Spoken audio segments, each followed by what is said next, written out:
그동안 이제 성경에 관해서 하나님의 말씀에 대해서 쭉 말씀을 생각해 봤습니다. 성경이 가르치는 것이 뭔가, 성경에서 말하고 있는 것은 예수 그리스도다. 그래서 언약 사상을 말씀을 드렸고, 창세기부터 시작해서 계시록까지 이어지는 일련의 모든 역사의 시간 속에서 하나님께서 어떻게 일해 오셨고 언약하신 것을 성취해 오셨는가라는 것을 생각해 봤습니다. 그리고 지난주에는 여자의 후손과 뱀의 싸움의 내용들에 대해서 요한계시록에 기록된 그 내용을 또 인용하면서 말씀을 함께 생각해 봤습니다. 그래서 우리가 살아가고 있는 이 세상의 역사라는 것은 뱀과 여자의 후손의 싸움이다. 그래서 지금도 우리가 그 현실 속에 살아가고 있는 거죠. 그래서 뱀은 곧 사단을 얘기하는 것이고 여자의 후손은 곧 예수 그리스도를 말하는 것이죠. 그래서 여자의 후손으로 나오신 이 세상에 오신 예수님께서 우리를 위한 대속 제물이 되시고 우리의 구원을 위한 모든 일을 다 이루시고 완성하신 줄로 믿습니다. 그것으로서 이제 부활하심으로써 이제 뱀의 머리를 상하게 하리라라는 말씀이 성취가 되었고, 그 결정적인 이 뱀의 그런 세력을 꺾으시고 승리하신 주님께서 이제 장차 오실 그날을 약속해 주셨고, 우리 그날을 대망하면서 소망 가운데 살아가고 있는 것이 이 땅에 있는 교회의 현실이다라는 것을 생각해 보았습니다. 그래서 궁극적으로 성경이 말하고 있는 것은 결국 하나님 나라의 완성이 있습니다. 우리의 구원이 목적이 아니고 성경을 우리에게 주신 것은 곧 하나님의 나라의 완성을 위해서 우리의 구원이 거기에 연결된 것으로, 그래서 우리의 구원의 완성은 어디에 있느냐, 하나님 나라가 이루어질 때 우리의 구원은 최종적으로 완성되는 것으로 믿으시기를 바랍니다. 그래서 성경이 말하는 것은 뭐냐, 하나님 나라예요. 그래서 이 세상의 역사, 우리가 살고 있는 이 세상의 역사는 언젠가는 최종적으로 역사적 종말을 맞이할 때가 있을 것입니다. 그때가 언제인지는 알지 못하지만 주님께서 다시 이 땅에 재림하실 때 인류의 역사는 종말을 최종적으로 맞이하게 될 것이고, 그때 약속하신 바와 같이 새 하늘과 새 땅을 우리에게 주실 것이고 우리는 그 나라에 들어갈 줄로 믿습니다. 그곳에는 사망이 없고 곡하는 것도 없고 눈물도 없다고 합니다. 상함이 없고요, 해가 되는 것도 없고 햇빛이 필요가 없는 우리 주님께서 선한 목자가 되셔서 우리를 생명수 강으로 인도하시고 거기에서 우리 하나님을 기쁨으로 찬양하고 하나님을 경배하는 우리 천국의 복된 삶이 우리에게 주어질 줄로 믿습니다. 따라서 종말이라는 것은 동시에 그리고 점진적으로 어떤 목적을 향해서 완성되어 가고 있다라고 이렇게 이해를 하는 것이 맞습니다. 그래서 이 세상의 역사의 종말이 끝나는 것, 우리의 존재가 끝나는 것이 목적이 아니고 우리가 지금 몸담고 있는 이곳이 영원한 고향이 아니기 때문에 우리의 참된 본향, 아브라함이 본향을 향해 갔듯이 가나안 땅이 본향이 아니라는 걸 아브라함이 그때 알았거든요. 이 본향을 향해, 더 나은 본향을 향해 나아갔던 것처럼 그 약속을 받은 우리도 역시, 아브라함의 자손으로 부름받은 우리도 역시 그 본향을 향해 나가게 되는 것입니다. 따라서 우리는 그 소망과 믿음을 가지고 우리에게 주어질 영원한 처소, 잠시 잠깐 살다 가는 이 세상에서의 처소가 아니라 영원한 나라가 결국 올 것을 믿고 그 완성될 나라를 우리가 이 땅에 살아가는 동안에 준비하는 겁니다. 그것이 예수 믿는 신자들이 이 땅에 살아가는 삶의 내용들이고 사명이라고 할 수가 있는 것입니다. 근데 사람들은 이 세상이 어떻게 끝날 것이냐, 언제 끝날 것이냐에 대한 관심들이 참 많습니다. 그래서 예수를 믿는 사람이든 믿지 않는 사람이든지 지구의 종말에 대해서 아주 특별한 관심을 갖고 있는 분들이 있습니다. 그래서 외계인도 얘기를 하고 별 여러 가지 상상력을 동원해서 나름대로 어떤 역사에 나타난 현상들을 해석을 하면서 주관적인 해석을 곁들여서 그런 상상의 날을 펼치기도 합니다. 그래서 나온 것들이 또 기독교계 내에서는 시한부 종말론자들이 많이 나왔죠. 그래서 92년도에 다미 선교회에서 그런 일들이 있었죠. 그뿐만 아니라 지금도 그러한 시한부 종말론적인 어떤 사상을 가진 여러 이단들과 사이비 종교들이 많이 있기도 합니다. 그러나 주께서 우리를 언제 데려가실지, 그리고 이 세상 역사의 종말이 언제 이루어질지, 언제 주님께서 재림하실지 우리가 그것을 성경에 가르치고 있기 때문에 그다 믿긴 하지만은 그것은 우리 소관이 아닙니다. 누구 소관입니까? 하나님의 소관이죠. 내가 하는 거 아니잖아요. 그러니까 우리가 할 일은 뭐냐? 우리가 할 일은 뭐냐? 그 나라를 주실 것에 대한 약속을 믿고 소망 가운데서 이 땅에서 우리에게 주어진 역할을 감당하는 것으로서 그 나라에 들어가는 사람으로서의 준비, 하나님께서 이루실 그 위대한 역사에 참여한 자로서의 마땅한 본분을 감당해 나가는 것, 그것으로의 그런 의미에서의 준비를 하는 것이 예수 믿는 사람들이 살아가는 삶의 내용들이 되어야 된다라는 것입니다. 이 일에 하나님께서 우리를 부르신 줄로 믿습니다. 그래서 예수를 믿는다라는 것은 내가 그냥 내 개인적으로 죄사함을 받고 내가 나중에 천국 가는 어떤 티켓을 확보했다는 것을 안심하고 그냥 살아가는 것이 예수 믿는 내용이 아니라 바로 그런 하나님 나라 관점에서 그 나라와 관계된 자기가 어떠한 위치에서 어떤 역할을 하는가라는 것으로서 하나님의 뜻을 거기서 파악을 하고 그 역할을 자기가 감당해 나가는 것이 신앙생활인 것입니다. 자, 오늘 본문 말씀은 그 하나님 나라의 도래에 관한 내용이 그 내용인데요. 예수님께서 죽음에서 부활하시고 이제 승천하시기 전에 이제 제자들을 만나셨어요. 제자들과 나누시는 대화의 내용입니다. 제자들이 질문을 합니까? 이스라엘 회복이 언제입니까? 라는 것을 질문하고 예수님께서 거기에 답을 하시는 내용이에요. 다시 한번 읽어보십시다. 자, 사도행전 1장 6절로 8절 주보 안쪽에 말씀들이 기록이 되어 있죠. 읽어보십시다. 그들이 모였을 때에 예수께 여쭈어 이르되 주께서 이스라엘 나라를 회복하심이 이때니까 하니 이 시대 때와 시기는 아버지께서 자기의 권한에 두셨으니 너희가 알 바 아니요 오직 성령이 너희에게 임하시면 너희가 권능을 받고 예루살렘과 온 유대와 사마리아와 땅끝까지 이르러 내 증인이 되리라 하시니라.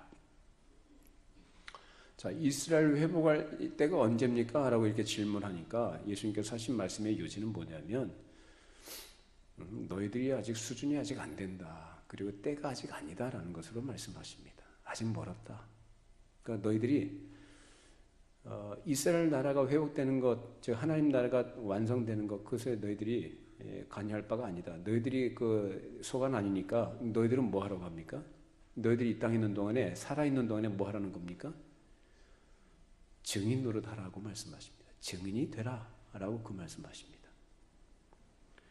제자들이 바라고 있었던 이스라엘 나라의 회복, 그것은 예수께서 말씀하신 하나님 나라하고는 그 성격이 전혀 다른 겁니다. 제자들이 말했던 이스라엘이라는 것은 어떤 나라를 말합니까? 이 사람들이 말하는 건 천국이에요. 하나님의 통치하신 나라예요. 하나님의 왕대심, 자기들이 그 백성들이라는 것은 표면적으로는 형식적으로는 그렇게 표현하고 그렇게 알고 있습니다. 그 나라가 회복되가 언제냐고 물어봐요. 다윗 왕조의 부활입니다. 그토록 자기들의 민족적 자존심에 가장 중추적인 핵심 역할을 했던 다윗 왕, 그 찬란한 다윗 왕조가 회복되는 거예요. 지금 자기들이 지금 어떤 상태에 있습니까? 로마의 압제 아래에 있잖아요. 이민족, 이방인들에게 지배를 받는 그 수치스러운 상황 속에 있는 그걸 못 견뎌하는 겁니다. 그러니까 현세적이고 물리적이고 그런 의미에서 세상적인 나라, 그런 관점을 가지고 자기 나라가 회복이 돼야, 자기 나라가 강해져야, 그렇게 회복이 되어져야 다른 모든 나라보다 뛰어난 나라가 될 것이고 그 나라를 지배하게 될 것 아니냐라는 겁니다. 우리가 하나님을 섬기는 나라인데 당연히 그래야 되는 거 아니야? 그게 그들이 가지고 있는 민족적인 자존심이었죠. 근데 예수님 뭐라고 하십니까? 그거 아니다라는 거예요. 그래서 제자들이 가지고 있는 하나님 나라 관점하고 예수님 말씀하신 하나님 나라는 전혀 다른 거예요. 성격 자체가. 그런데 이러한 관점들, 당시 유대인들이 가지고 있었던 그 관점들을 오늘날도 예수를 믿는 성도들 가운데 그런 관점을 유사하게 갖고 있는 분들이 있지 않는가라는 것입니다. 유대인들이 예수를 왜 죽입니까? 하나님의 아들로 오신 그분을 왜 죽여요? 자기들이 기대하는 것하고는 전혀 다른 걸 말씀하시니까. 자기들이 원하는 것은 세상 나라고 세상에 속한 것들이고 세상의 영광입니다. 근데 그것과 다른 것을 말씀하시니까 예수님을 죽인 것입니다. 그래서 이스라엘의 회복이라는 것이 바로 구약에 나타나 있는 여러 성경 구절들을 근거로 해서 이 사람들이 그렇게 해석을 문자적으로 해석해서 나타나는 것이 바로 시오니즘이라는 것입니다. 시오니즘, 유대주의. 그것으로 파생된 것들이, 그걸 나오는 결과들이 뭐냐? 이 팔레스틴과의 분쟁. 바로 역사 속에 있던 것이고 현재 우리가 살고 있는 현실의 모습이기도 합니다. 이 시온이면 문자적으로 성경의 구약에 예언된 내용들이 이스라엘의 회복이라는 것을 문자적으로 해석을 하니까 그 이스라엘 나라가 회복이 된다는 거예요. 그래서 오늘날 나타난 잘못된 선교 운동 중에 하나가 백투 예루살렘 운동이라는 것입니다. 복음은 헬라인이나 유대인이나 차별이 없는 줄로 믿습니다. 복음은 모든 장벽을 무너뜨린 줄로 믿습니다. 혈통의 관계가 없고 인종의 관계가 없으며 민족이나 방언이 관계가 없습니다. 모두가 그리스도 안에서 하나 되는 줄로 믿습니다. 그래서 인간이 생각하는 모든 장벽을 뛰어넘는 거예요. 인간이 생각하는 한계를 뛰어넘는 것이 바로 복음이라는 것이고, 그 복음은 곧 하나님 나라를 이루시는 하나님께서 우리에게 주신 귀한 은혜의 복음인 것입니다. 이 사실을 알고 있는 사람들이 바로 예수를 믿는 사람들이고 교회에 하나님을 섬기는 성도들인 것입니다. 이 세상 나라는 자기가 왕노릇을 하고 자기 생각이 모든 것의 기준이 되고 그 판단하고 자기 뜻대로 행사하는 것을, 세상에서는 것을 최고의 가치로 여깁니다. 근데 예수를 믿는다는 것은 이제 그 하나님 나라에 이미 들어와 있는 자들로서 이제 완성될 그 나라를 대망하면서 우리의 왕 되시고 우리의 주인 되신 그 하나님의 뜻을 따라서 순종하며 살아가는 것이 바로 예수 믿는 생활인데, 그 하나님의 뜻을 따라 살아가기 위해서는 필요한 것이 뭐냐? 자기 부인입니다. 세상에 속한 사람들이 갖고 있는 생각을 가졌다 할지라도 이제 교회 안에 들어와 있으면, 예수를 믿는 신자가 되었다고 한다면 이제 그게 바뀌는 거죠. 그래서 교회 안에 들어왔는 여러분들은 그것을 확인하는 분들이 되어야 되는 것이고, 내 뜻을 구하거나 내 의를 위해서가 아니라 하나님의 뜻과 하나님의 의가 드러나고 그것이 이루어지기 위해서 자기 자신이 부인되고 그 말씀에 순종하는 자리가 바로 여러분이 있는 자리가 되어야 되는 것입니다. 그것이 신앙생활의 가장 중요한 기본이고 중요한 전제가 되는 것입니다. 그리고 자신의 왕국을 구축하려고 하는 사람에게, 자기의 뜻을 성취하려고 사는 사람들에게는 오히려 그것이 부인되어지는 것이 바로 말씀을 듣는 이 자리가 되어야 되는 것입니다. 근데 말씀을 들으면서 자기가 부인이 안 되는 것은 그 중심에 주님께서 계신 게 아니라 자기가 자리 잡고 있기 때문에 안 되는 겁니다. 그러니까 말씀이 들어오질 않아요. 말씀이 굴복이 안 됩니다. 자기의 생각과 자기의 자존심과 자기의 어떤 마음의 소원들이 너무나 커서 그것이 너무나 견고하게 자리 잡고 있기 때문에 말씀이 수용이 안 되니까 튕겨져 나가는 거예요. 여러분, 교회에서 말씀을 들으실 때 말씀을 통해서 하나님의 뜻을 바르게 깨닫고 그것을 깨닫게 되었을 때는 그 말씀에 나 자신을 굴복시키고 말씀을 따라가는 것으로 여러분의 방향을 잡으셔야 합니다. 그것이 하나님 나라예요. 그것이 하나님의 뜻이에요. 이 자리가 그런 자리가 되기를 바랍니다. 말씀을 따라가시는 분들이 복 있는 자들이요, 하나님의 은혜를 더 풍성히 누리고 하나님의 영광을 바라고 즐거워하는 그 기쁨을 누리게 됩니다. 세상 사람들은 자기가 잘 살고 자기가 등 따시고 배부르기 위해서 공부 열심히 하고 권력을 붙잡고 돈을 추구하며 그것을 위해서 살아갑니다. 그것이 눈에 보이는 이 세상에서의 전부이거든요, 그 사람들에게. 그렇죠. 눈이 감겨져 있으니까, 귀가 닫혀져 있으니까 복음도 못 듣고, 눈이 감겨져 있으니까 어떤 것이 참된 것인지 어떤 것이 참 생명의 길인지를 모르니까 육신의 눈에 보이는 걸 따라가는 건 당연한 것입니다. 그런데 그래서 성경에서는 육신을 따르는 삶이다, 육신을 따르는 생각이다 라고 말합니다. 근데 그건 뭐라고 얘기했냐면 사망이래요. 죽음이래요. 영을 따라가는 사람, 즉 성령을 따라가는 사람의 생각은 생명과 평안이라 말씀합니다. 그것이 하나님 나라의 특성입니다. 하나님은 우리를 그러한 복된 자리에, 그 영광의 자리에 우리를 불러주셨고 우리를 있게 해주셨습니다. 문제는 뭐냐? 그것을 내가 확인하고 그 가치를 내 마음에 붙들고 그 하나님 나라가 이 땅에 이루어져가는 일에 내가 그런 일에 역할 어떤 부분을 해야 되는 것이고 그런 일에 헌신하는 것이 예수 믿는 성도로서 마땅한 본분인 것이고 그것이 그에게는 영광인 것입니다. 여러분 그 영광을 다 누릴 수 있기를 바랍니다. 그렇기 때문에 우리들은 왜 예수를 믿는지, 무엇 때문에 신앙생활을 해 나가야 되는지를 늘 생각을 해야 됩니다. 오늘 말씀의 제목을 우리 복음의 증인으로 삽시다 했는데, 즉 우리는 복음의 증인으로 살아야 되는 거예요. 그 증인으로 우리가 부름받은 거예요. 이걸 꼭 기억하셔야 됩니다. 나 혼자 예수 믿고 구원받고 천국 가는 게 아닙니다. 증인이 되라고 말씀하셨습니다. 그 증인은 뭐냐? 이 증인의 의미는 마터라는 것인데 순교자라는 뜻입니다. 순교자. 그러면 증인은 뭐 하는 겁니까? 여기 깊은 뜻이 있어요. 단순하게 그랬다더라가 아니라 보고 들은 것을 있는 그대로 사실을 그대로 전하는 것이 바로 증인이죠. 자, 그것을 위해서는 무엇까지 감수해야 되느냐? 그것 때문에, 그 증거하는 것 때문에 내가 어떠한 손해, 어떠한 불이익이 있다 할지라도 그것까지도 감내해야 된다는 것입니다. 그게 증인입니다. 다른 말로 그걸 얘기하자면은 내가 알고 내가 확인하고 내가 붙들고 있는 것, 그것이 어떤 성경이 가르쳐주고 있는, 우리에게 보여주고 있는 사실을 확인한 자로서의 어떤 확고함, 그걸 붙들고 그것을 전하기 위해서 내가 감내해야 될 손해, 그것이 있다면 감내하시는 겁니다. 심지어는 목까지도요. 목숨까지도. 여러분 요새 그 극장에서 상영하고 있는 영화 보신지 모르겠습니다. 말모이라는 영화 보셨나요?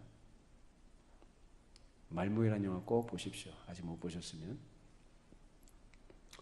그 영화는 이제 일제 강점 하에서 한 1940년대 그 창씨 개명이라는 그 일제가 그 강압 정책을 폈지 않습니까? 우리 말과 글을 없애는 거예요.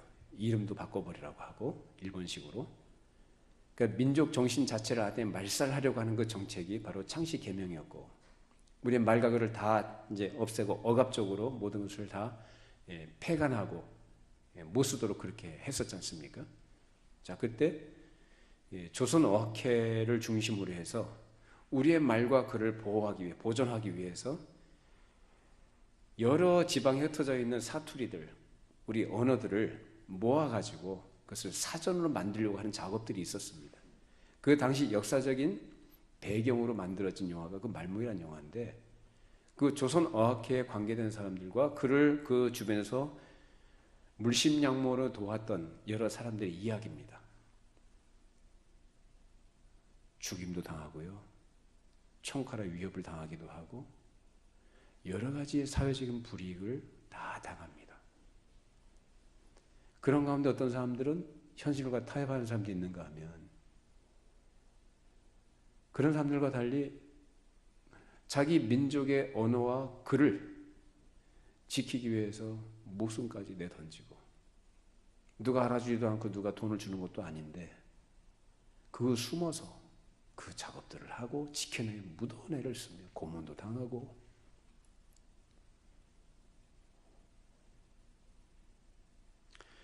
그 영화를 보면서 정말 감동을 받았습니다.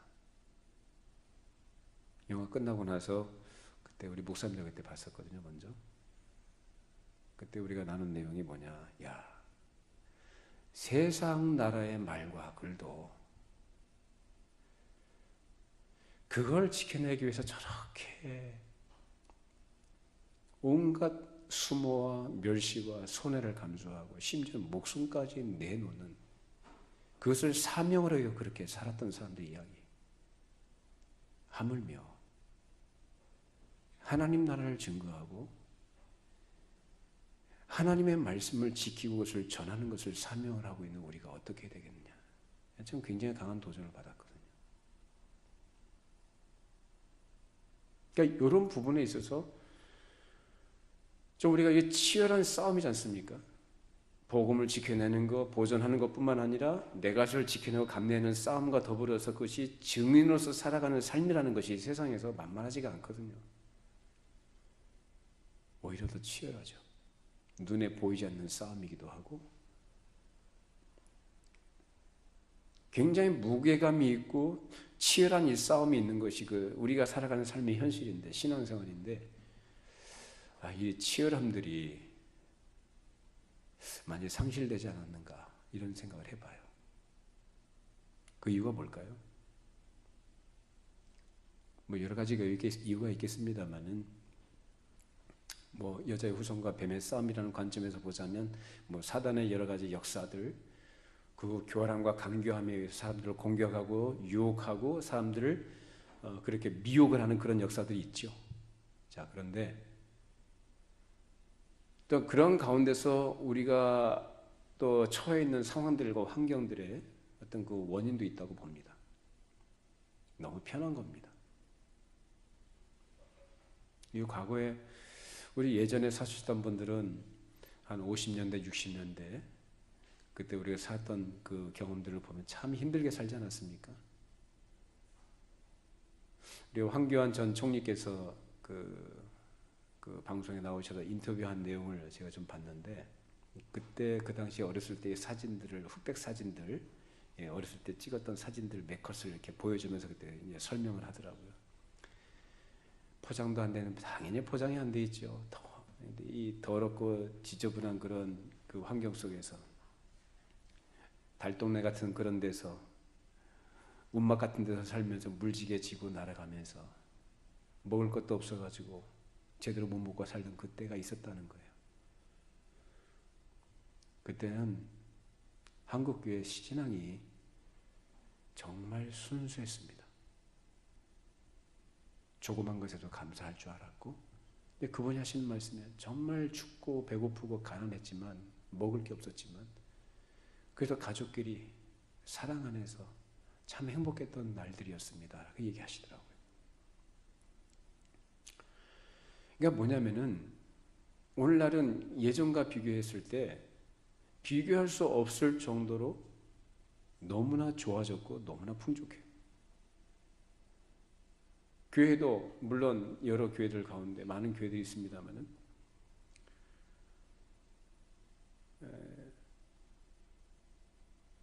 어려운 교회도 있겠습니다만 그래도 여러 가지 면에 있어서 교회가 모자람이 없습니다. 풍족해져 있습니다. 근데 거기에 따라서 감사하고 더 순전한 믿음으로 또 자신들이 우리에게 주신 그 은혜를 생각하면서 그 은혜의 목적을 따라서 교회가 나아가야 되고 살아가야 되는데 그런 부분에서 치열함들이 많이 상실되지 않나 이런 생각을 합니다. 이러한 때에 우리 교회가 다시 복음을 회복하고 한국 교회가 말씀으로 돌아가야 될 줄로 믿습니다. 다시 정신을 차리고 다시 깨어 기도하고 말씀을 붙들고 살아가야 합니다. 교회의 본질이 바로 그것이고 성도들의 존재 이유가 바로 그것이거든요. 그걸 놓치면 안 됩니다. 교회가 전해야 될 건 다른 거 없어요. 복음입니다. 복음이 뭡니까? 바로 예수님 얘기하는 거죠. 자, 요한복음 5장 39절 읽어보십시다. 요한복음 5장 39절 너희가 성경에서 영생을 얻는 줄 생각하고 성경을 연구하거니와 이 성경이 곧 내게 대하여 증언하는 것이니라. 성경에서 영생 얻는 줄을 생각을 하고 연구하거니와, 이 성경에서 누구를 발견할 수 있어야 된다고 합니까? 예수님. 구약에서도 예수님 말씀하고 있고 신약에서 예수님 말씀하고 있고 다시 오실 예수님에 대해서 주께서 다시 오실 그날에 완성될 하나님 나라에 대해서 말씀하고 있습니다. 그래서 예수님에 대해서 우리가 증거해야 되는 것이고, 그러니까 성경 가지고 다른 거 얘기하면 안 되는 거예요. 성경 가지고 세상의 번영과 어떤 세상의 행복이나 어떤 인간의 기호와 인간의 어떤 철학, 어떤 인간의 소원을 만족시키는 그런 것들을 말하는 게 아니라 생명이신 예수 그리스도를 전해야 하는 것이 바로 교회가 해야 될 일이요. 성도들은 그것을 가장 중요한 복음 핵심으로 알고 그 가치를 소유한 자로서 그 가치를 또한 전할 수 있어야 하는 것입니다. 그런데 성경에서 말하고 있는 것은 그것인데 성경에서 말하지 않은 것을 주관적으로 해석을 하고 인간의 생각에 각색을 해가지고 마치 하나님께서 우리의 복을 주시고 은혜를 주시고 형통케 하신다는 이러한 유의 내용들을 하나님의 말씀으로 전한다. 이것은 교회가 할 일이 아닙니다. 오히려 성경에서는 이 세상달의 가치들이 영원하지 않다라고 얘기해요. 그것이 참된 복이라고 말하지 않아요. 오히려 그것들은 이 다 장차 불타 없어질 것이라고 얘기합니다. 장망성입니다. 세상은. 믿으시기 바랍니다. 이 세상달은 이제 멸망할 때가 있다는 거예요. 영원하지가 않다. 눈에 보니 세상 것들은 안개와 같이 잠시 있다 사라지는 것들이요 인생도 그러합니다. 그러나 성경은 그와 달리 하나님 나라와 관련해서 영원한 진리와 영생에 대해서 증거하고 있습니다.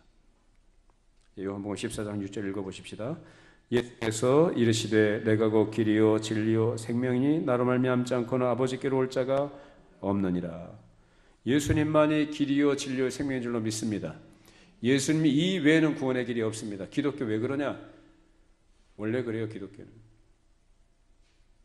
아니 진리는 하나지 어떻게 둘이 될 수 있습니까? 예수님 이외에는 구원의 길이 없어요. 어떤 다른 종교로도 다른 신들로도 사람들이 말하는 것 신들로도 어떤 인간의 방법과 노력으로 구원을 주는 길은 전혀 없습니다. 오직 예수님만이 유일한 길이다. 누구에게로 가는 길? 아버지께로 가는 길이다. 결국 구원이 뭐냐? 하나님과의 관계 회복이에요. 하나님을 아는 것입니다. 하나님과의 관계 회복, 그것이 바로 영생인 줄로 믿습니다. 그래서 예수 그리스도를 통해서만 우리에게 생명을 주시기로 하나님께서 약속하셨기 때문에 사람이 믿어야 될 것은 바로 예수 그리스도다. 그래서 교회가 전해야 되는 것은 다른 걸 말하는 게 아니라 이 생명과 관련해서 영원한 생명과 관련해서 절대 진리이신 예수 그리스도를 생명을 걸고 전할 수 있다는 거예요. 이 일에 타협하면 안 됩니다. 양보할 것도 아니에요. 그러나 우리가 다른 종교에 대해서는 다른 사람들에 대해서는 그들을 불쌍히 여기고 주님께서 사랑하시는 그 사랑의 마음을 가지고 그들을 위해 기도하고 그들에게 참 길이 무엇인가를 가르쳐 줘야 합니다. 미워하시면 안 됩니다.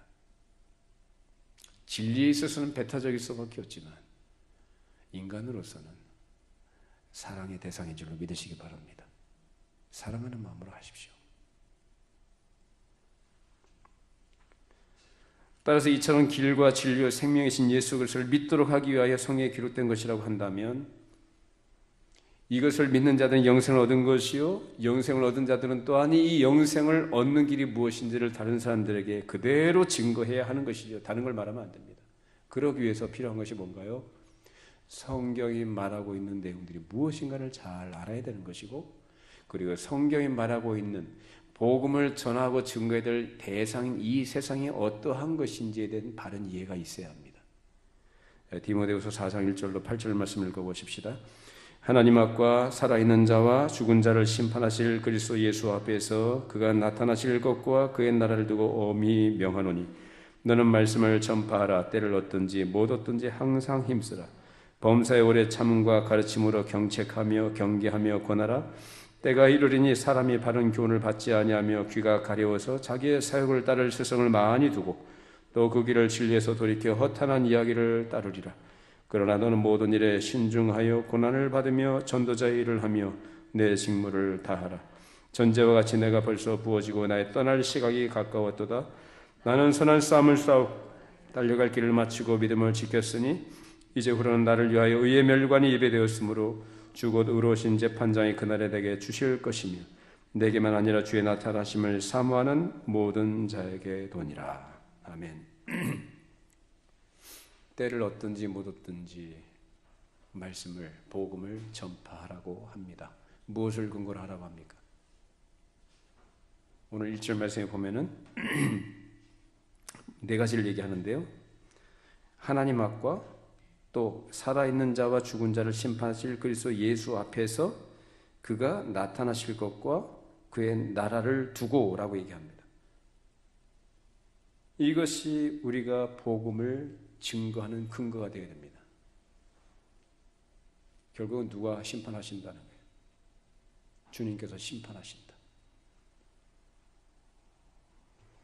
우리가 지금 발딛고 사는 이 세상이 전부가 아니고 장차 주님께서 심판주로 임하실 것이고 그때 그의 나라가 분명하게 드러나게 될 것입니다.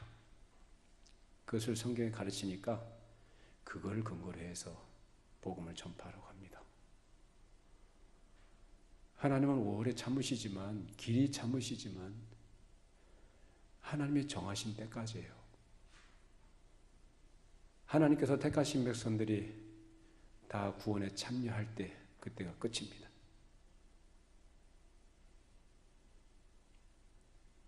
더 이상 그때 기회가 없죠.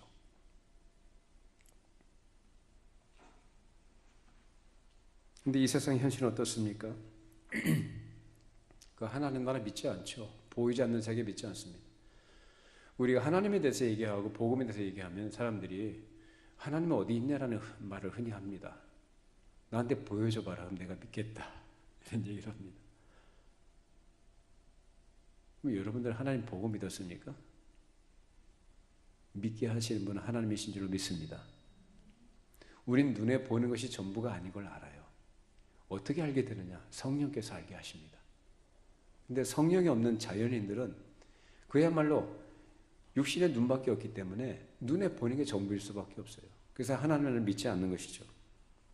그저 눈에 보이는 자신의 세계만 발전되고 잘되고 형통하고 인생이 세상에서 얻는 것을 풍성히 얻어서 말 그대로 잘 살면 그것이 전부인 것으로 압니다. 그래서 눈에 보이지 않는 하나님 나라엔 전혀 관심이 없는 거죠. 근데 예수님 말씀하셨습니다. 마태복음 6장에서 뭐라고 하셨어요? 너희는 먼저 그의 나라와 그의 의를 구하라 라고 말씀하십니다. 우리 신자들이 하신 말씀이에요. 세상 나라를 구하고 너 의를 구하지 말고 뭘 구하라고요? 하나님의 나라와 의를 구하라고 말씀하십니다. 우리가 그 하나님의 나라와 의를 구하고 살아갈 때, 그 믿음을 따라 살아갈 때 하나님께서 우리를 책임지신다는 약속의 말씀입니다. 그러니까 세상 사람들은 자기의 나라, 자기의 세계, 자기가 왕노릇하는 그 나라를 구축하려고 하고 자기의 의를 막 내세우지 않습니까? 자기 의를 생각하고 말입니다. 자기가 다 중심에 있어요. 그러니까 자기가 인생을 책임져요. 근데 책임져지지도 않지만 그 영혼이 불쌍하잖아요. 근데 우리는 누가 책임져 주십니까? 하나님께서 책임져 주십니다. 믿으시기 바랍니다. 하나님이 책임져 주십니다. 내가 너희를 버리지 않고 떠나지 않을 것이라는 말씀하지 않습니까? 뒤에서 말씀드리겠습니다. 그러니까 우리가 그걸 믿는 거죠. 그러니까 우리는 눈에 보이는 걸 믿는 게 아니라 눈에 보이지 않는 걸 믿는 거예요. 보이지 않는 하나님, 보이지 않는 하나님의 나라, 우리 육신으로 파악할 수 없는 그 신령한 세계를 우리는 알고 있는 자들이고 그것을 믿는 자들입니다. 그걸 구하라는 것입니다. 그걸 위해서 살라는 겁니다. 여러분들이 그 나라를 위해서 그 나라와 의를 구해서 살아가시기를 바랍니다. 그럼 나머지는 하나님이 다 책임져 주십니다. 성경의 약속입니다. 그렇기 때문에 우리가 예수를 믿는 신자로 살기 위해서는 내 나라와 내 의는 당연히 부정이 돼야 됩니다. 우리는 두 주님을 섬길 수가 없어요. 하인이 두 주님을 섬길 수 없다. 하나님과 재물을 겸하여 섬길 수 없다. 주님 말씀하십니다. 재물이라는 것은 바로 이 세상을 대표하는 힘입니다. 근데 사람들은 재물 섬기죠. 돈 귀신, 만문이죠. 돈으로 할 수 있는 것이 이 세상에 너무나 많기 때문에 돈이 자신의 삶을 안녕을 책임져 줄 수 있다고 생각하기 때문에 돈 쫓아가는 거예요. 최고의 가치입니다. 근데 예수 믿는 사람이 그러면 안 된다는 거예요.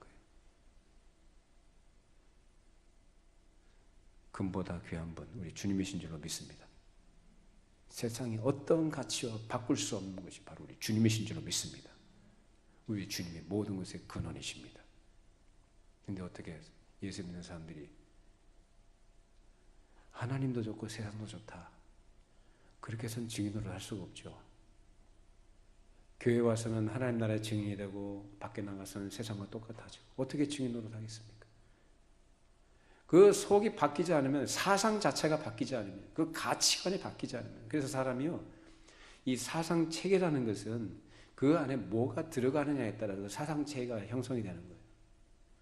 우리에게 하나님 나라 사상 체계를 갖도록 하나님께서 주신 것이 뭐냐? 성경입니다. 그래서 성경을 잘 배우시고 잘 이해하시고 잘 깨닫도록 성령께서 도우실 때 우리 안에 바른 사상 체계가 형성이 되고, 그 사상과 가치관을 갖고 있는 사람은 그것이, 그 속에 있는 것이 밖으로 나옵니다. 무엇으로요? 그 사람의 말과 행동과 처신을 통해서 나타납니다. 누구 앞에서요? 사람들 앞에서 나타납니다. 우리가 그런 사람들 되기를 바랍니다.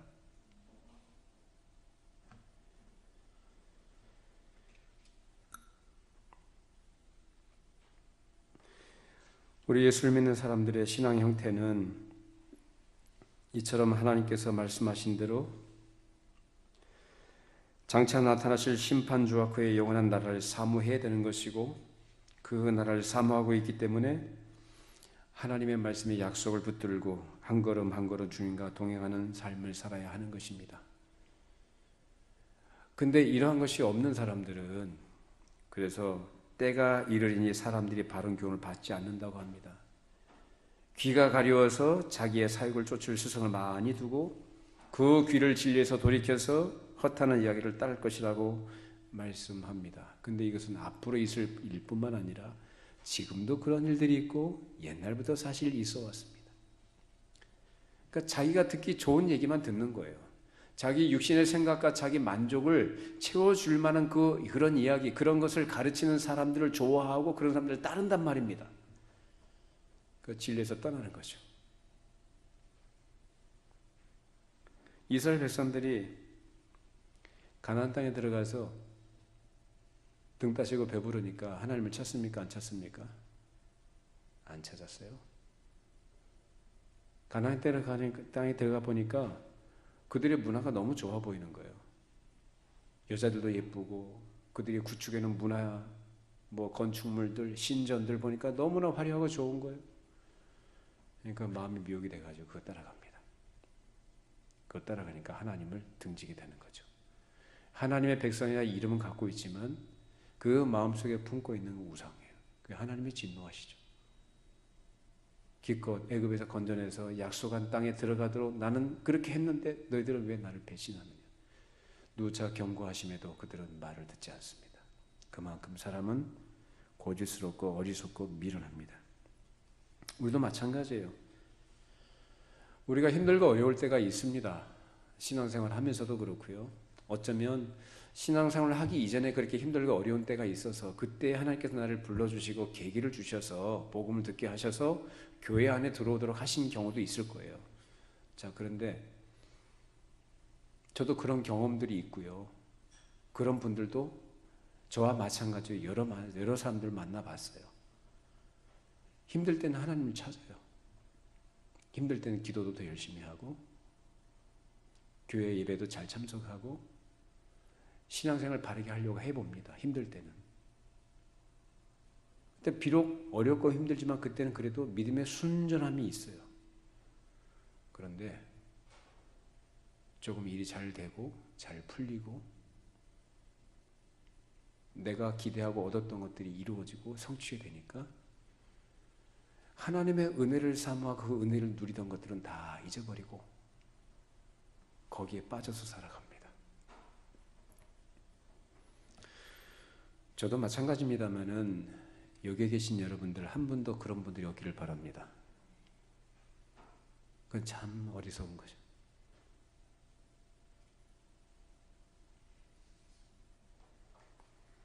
우리 문제는 환경에 있지 않습니다. 그래서 사람의 마음이 항상 너무나 간사해서 이스라엘 백성들처럼 이스라엘 백성들과 같이 이러면 이렇고 저러면 저렇다고 하는 핑계를 대기를 좋아하고 자기 스스로 합리화하기를 좋아해요. 그것이 바로 하나님과의 관계에서 정상적인 관계 이탈해 있는 인간의 상태예요. 그런 사람들의 삶에는 기쁨과 만족이 없습니다. 기쁨과 만족이 없으니까 자기가 자기를 기쁘게 하기 위해서, 자기가 만족하기 위해서 자꾸 더욱더 세상에 속한 것들에 기웃거립니다.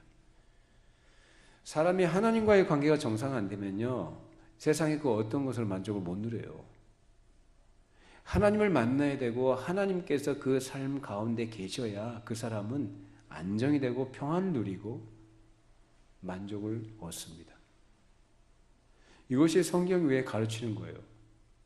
이걸 놓치게 되면 아무리 자기가 힘쓰고 애쓰고 노력을 하고 밤낮 없이 뛰어도요, 그 삶에 평안이 없고요, 기쁨이 없습니다. 계속 소금물을 먹는 사람처럼, 갈증난 사람이 소금물 먹으면 어떻게 됩니까? 더 갈증이 생기죠. 끝이 없습니다. 결국 말라 죽습니다. 성경은 우리에게 먹을 것과 입을 것이 있으면 족한 줄 알라고 합니다. 자, 우리 히브리서 13장 5절 말씀 읽어보십시다.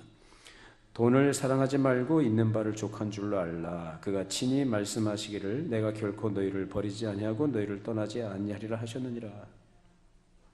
뭘 사랑하지 말라 그래요? 돈 사랑하지 말라. 돈을 사랑함이 일만 악의 뿌리다라는 거예요. 우리에게 좋은 결과가 없어요. 사망의 열매로 표현된 것들만 맺어지는 것이 돈을 사랑하는 사람들의 결말입니다. 왜 우리에게 돈을 왜 사랑하지 말라고? 우리가 먹을 것과 입을 것이든 족한 줄 알라. 누가 책임지시는 겁니까?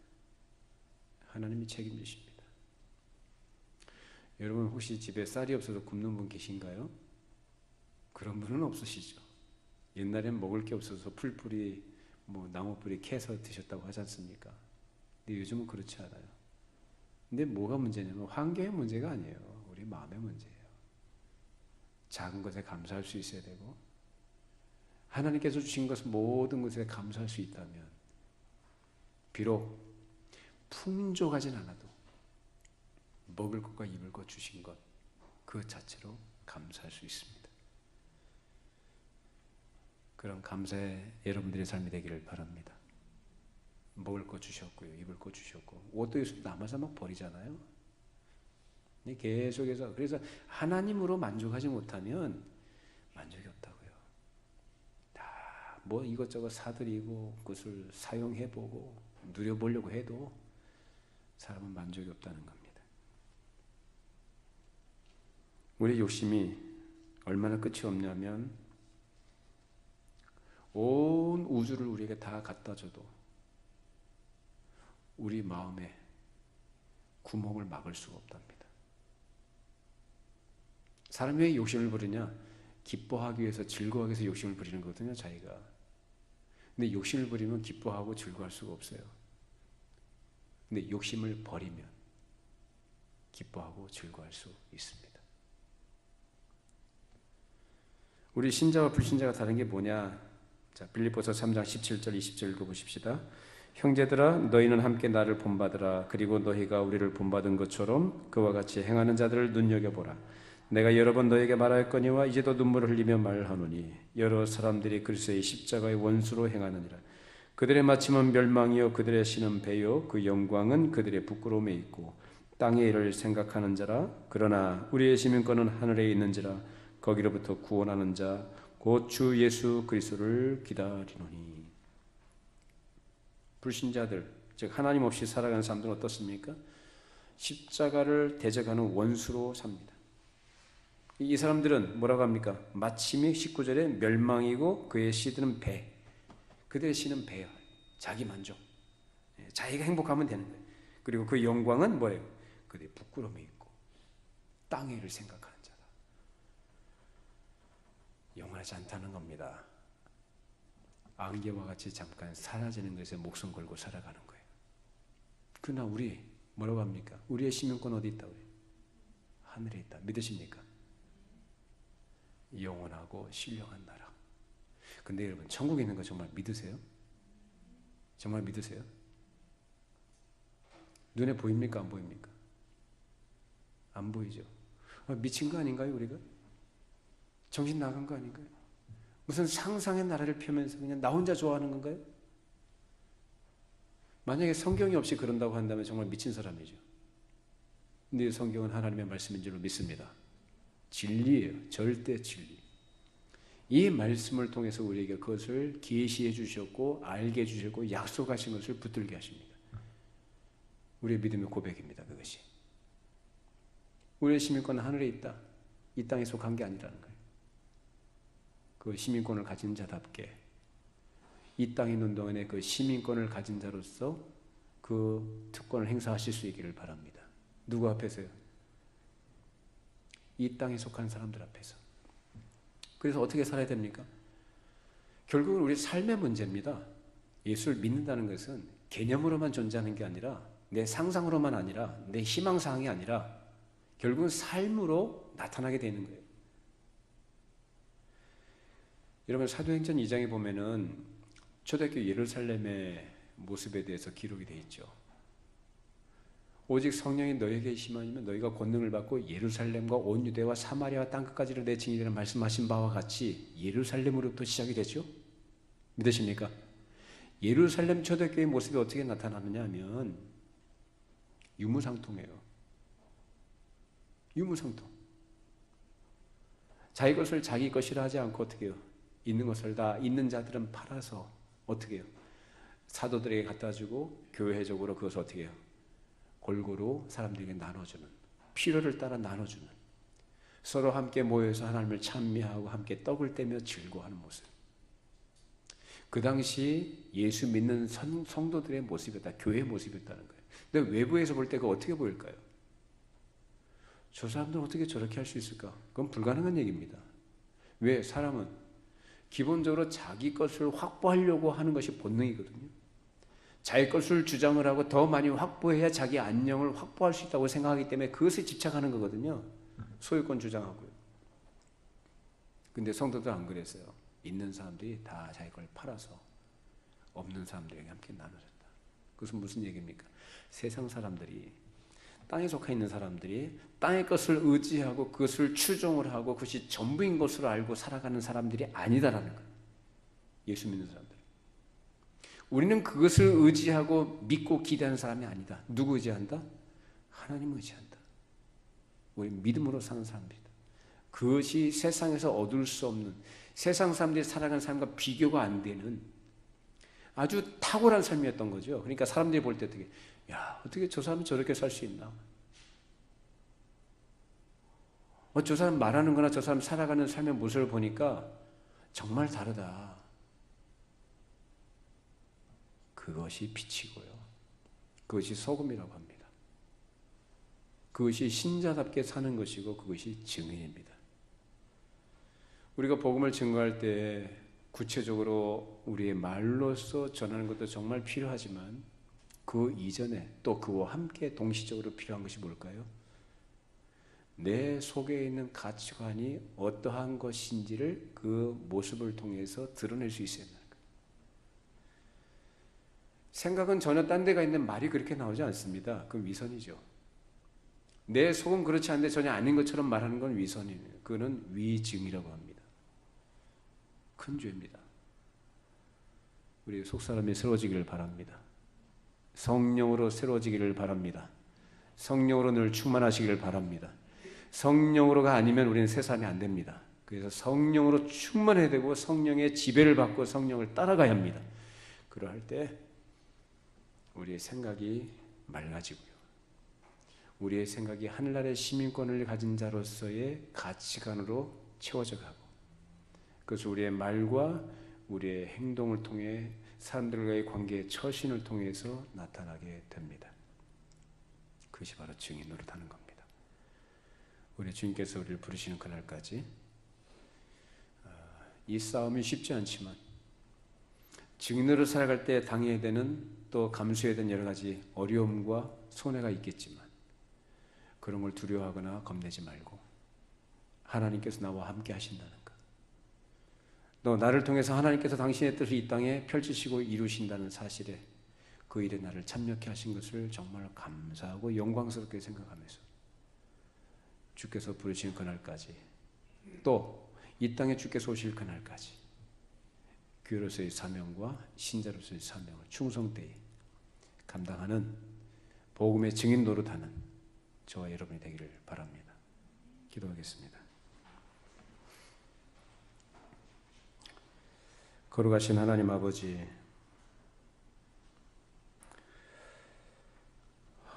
저희들에게 생명과 길이 되시고 진리신 예수 그리스도를 믿게 하시고 하나님의 거룩한 백성 되게 해주셔서 오늘 이 자리에 또 생명의 말씀을 함께 나눌 수 있도록 복을 주심을 감사드립니다.